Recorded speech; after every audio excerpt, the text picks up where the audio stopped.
What's the Gaga T-Sub / squad? So it's Tuesday. Y'all already know why I'm here. And I said before I take my shower and cook this good sketty for later on this afternoon, let me go on ahead and give y'all the real housewives. Girl, I can't even believe it. Love and Hip Hop Miami. This is season 3, episode 14, the reunion part 2. Like, comment, share, and most importantly, subscribe. Be sure to hit that bell, become the notification gang. And if you really rock with my channel the way you say you do, please make sure to watch those ads. My PayPal and Cash App will be listed down in the description box. You can also donate to the channel by joining. I have 2 tiers, the T-Sub tier and the T-Squad tier. Both tiers are recurring payments to your charge card every month, and you can cancel at any time. You can also donate to the channel by purchasing merchandise. Go to teesprings.com/T-Talk Boutique for all of your T-Talk needs. So, the episode picks up where it left off, and that's with Trina going off on Netra, and then she decides to leave. And again, I feel like out of all of this yelling, screaming about how this young girl is so beneath you and she's the bottom of the barrel and this, that, and this, then she should have never got under your skin like that, Trina. She really shouldn't. And one thing that a lot of y'all tried to give me in my comments was, Trina is this legend. Trina is a legend. Baby, let me tell you something. When I think of legends that are female MCs, Trina's name is nowhere on the door. When I think of legends, I think of Lady of Rage. I think of Queen Latifah. I think of MC Lyte. Hell, I think of Missy Elliott. I don't equate Trina to nobody's legends because she ain't won not nary piece of an award since her ass has been stepped on the scene. She may be a legend for y'all Floridians and y'all Miamians and all of that, and that's just fine.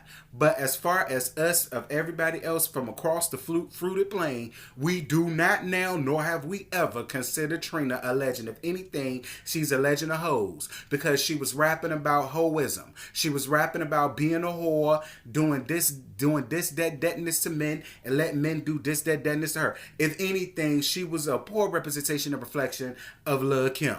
And Lil' Kim still did that better than her. So, girl, go and have your life somewhere. I said it, I meant it, and I ain't taking nothing back. Y'all already know how I feel. If I said it, I'm going to say I said it. If I done it, I'm going to say I done it. I said it, and that's just where I stand with that. Moving right on along. Sukihana and Shay get into it because apparently Shay is cool with Nicki Natural. I really hate that Shay and Suki had to get into it because at the end of the day, Sukihana, the beef had nothing to do with Shay. The beef had everything between you and Nicki Natural. And what kills me is you sitting up here want to get upset for Shay for taking up for Nicki Natural. But I'm more than sure if somebody came for Hood Brat or Chameleon, you would have done the same thing. So why is it okay for you to look out for your friend, but it's not okay for Shay to look out or at least try to stick up and stand up for hers? Girl, your makeup was atrocious, Sukihana. Like, you looked like a Cabbage Patch doll in the face. Like, I hated your look. The overall look, the dress, all of this, that, and the third. Like, I really hope you fired whoever styled you. Well, you ain't making enough money to hire no stylist. So, I mean, I guess you had to deal with what you got. But, girl, I'm going to stop because I actually like Sukihana and I don't want to get her much. I'm going to let it alone. They talk about Alvin and his BS as it pertains to the tour. Y'all, I done already told y'all. They are making a mockery of the LD folk, and I'm not here for that. I'm not here for y'all exploiting the Down syndrome kids.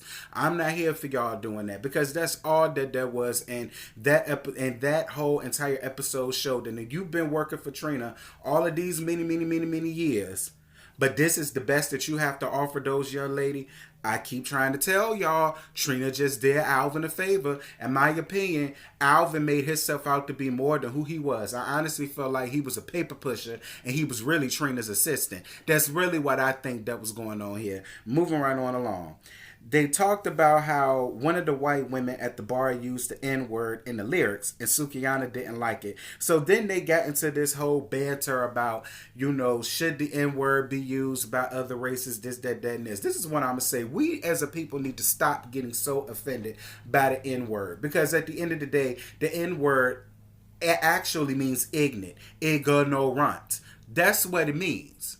So at the end of the day, I feel like none of us need to be saying it, but we all do. It's like a term of it. Well, I'm not gonna say a term of endearment, but it's just a term that we all use, and we feel as though it's supposed to be amongst us. But see, that is the problem with us.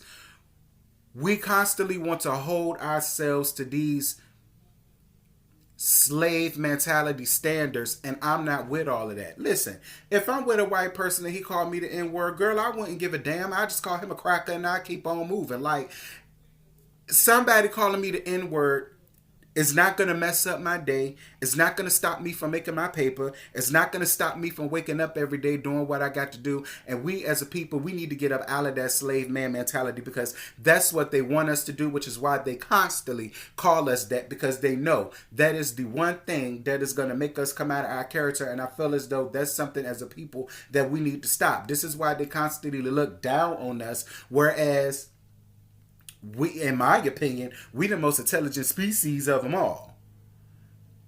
We need to start acting like it. Moving right on along. They talk about Briscoe and his relationship with Shello.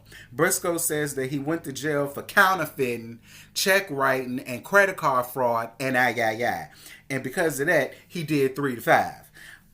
They show a clip of him kissing Chameleon, and Shello two-pieces him in the mouth. Chameleon comes out and tells the truth about what happened between them, and she admits that her period did not come on, so Miss Girl could be pregnant. How so irresponsible of you. Miami Tip admits that she was messing around with him too, and Shello says that she's not going to give him another chance after this. I'm so here for you, Shello. Thank the Lord that you are not Joy, and you are not any other woman up there who constantly put up with the bullcrap of a man simply because he's allowing you to be on Love and Hip Hop. Like, I was with Shello. Shello is a beautiful woman, and she don't have to put up with that with them type of shenanigans. And this is my whole thing about men. Just be honest. If you're honest and you're if you're honest and you're forthcoming in your truth, a lot of women can accept the truth for what it is, and they could just keep it moving. They can either give you another chance, or they could say, I'm glad that you were honest with me, but honestly, this ain't something that I want no more. And then y'all could just leave it amicably. Y'all men mess up when y'all constantly want, and some women mess up when y'all constantly want to do things behind each other. And this is my whole thing. Briscoe, you should have known, being on reality TV, that this was going to come out sometime soon. Then, to add insult to injury, now Chameleon could be pregnant by you. So none of y'all thought to use a condom. So you're having unprotected sex with all of these women, but then you coming at her and trying to fill her head up with all of these falsehoods, fairy tales, fallacies, and lies and deceit and everything. Listen, you nothing but a liar, a cheater, an abuser, heartbreaker, and I hope she don't let you back in her life again. Moving right on along from there, because I ain't even got to give him much. They talk about Trina, his court case, and his lupus. I really don't want to get into that because there was nothing to get into. He's still not taking it seriously. Trick is one of them people who don't believe that shit stink. And when he's on his deathbed taking his last breath, I guarantee you his last thoughts is going to be, all of this time, all of these people that are around me and who love me more, all they wanted me to do was take this seriously, and now I'm in a position to where I can't. That's all I'm going to say about that, Trick. You can continue on playing around with your life all you want to. And listen, I hate when people say, well, my aunt lived for this long. My daddy lived for this long. My great-granddaddy lived for this long. That's their life. This is yours. And what worked for them isn't always going to work for you. They had longevity. But the gag is, every time we see you, it look like the death angel is following you everywhere you go. But whatever. They talk about his and Joy's relationship. It's been too many of y'all saying that these people are still married, that they're only using this for a storyline and this, that, and this. And I'm inclined to believe it because I done had way too many people get up under my comments and email me, you and Joy's real relationship tease. So I'm going to just let that rock. They talk about Hood Brett helping to raise her nieces and nephew and ask about her relationship with Kenny. I understood where the sister was coming from, but I'm with Hood Brett. At the end of the day, girl, all you got to do is sit up and watch these kids and watch yours too. Okay? I'm about to have us so damn good, girl, but we could go on ahead and get nannies, and neither one of us got to deal with them greedy ass crumb snatchers. Okay? Just trust the plus and trust what I'm doing is gonna make it work. As long as you continue to hold down the fort, I'm gonna make sure that you good. That's basically what Hood Brett is saying to her sister, and I really hope her sister gets that through her head. Like, don't get me wrong, and I said it before and I'm gonna say it again. The one who killed herself, may she rest in peace, but she was selfish as hell for leaving the responsibility of her 2 kids on her sisters. I done said that in the last video, and I don't care how none of y'all feel about it. Anybody that does that leaves their kids and their responsibilities to everybody else, you selfish. And that's just the way that I see it. But shout out to Hood Brett as well as her sister for making it work the best way they can. And sis, just continue doing what you're doing. It's going to pay off in the long run. It's all going to work out for your good in the long run. That's what you have to constantly remind yourself. Trick and Bobby, they have a little friendly banter with each other. Y'all know Trick was trying to lightweight flirt with Claudia Jordan and this, that, and this. And, you know, but listen, Bobby ain't had no storyline all season. Bobby, in my opinion, had no reason to be in the opening credits. So this is why he was interjecting himself in everybody else's issues. He had to, because he had nothing going on all season, and he still won't top billing. And I ain't even mad at Bobby for that. They talk about Suki and her relationship with her kids, and they ask her why Nikki wasn't invited to the Brown Girl brunch, and then they got to arguing. Now, a part of me feels 2 ways. One, I understand how Sukiyana feels because, Nikki, you stole that girl phone and got you on camera doing it. But at the same token, I kind of feel like they still wouldn't have gave Nikki Netra a chance in hell because they want to be down so bad with Trina. Listen, they're looking at the bigger picture here. If me being nice to Trina and sticking on Trina's side is going to get me to where I ain't got to work at a chicken joint again and steal a chicken to take it home to my kids, then that's just what it's going to have to be. And Nikki Netra, she's just going to have to be a casualty of war. So listen, I get it. I get it. I get it. I get what they're doing. It's the 48 Laws of Power. I get it. And if y'all don't get that book, I suggest you better. But y'all, that's really all I got. I ain't got no more to give you. It won't nothing else that happened. Shout out to Love and Hip Hop Miami. I will say this. This was the best season that they done had thus far. Y'all hold up.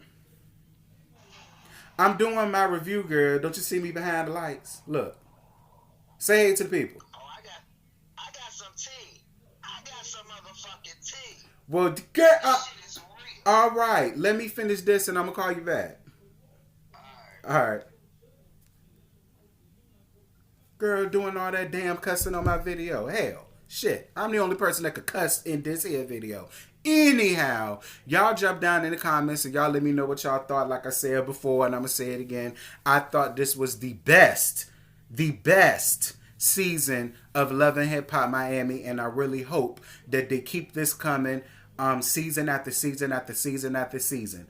So yeah, I'm holla at y'all later. Bye. I just woke up and I rolled up. I just woke up and I rolled up. And I got my plane ticket. That kush that be my starter kit.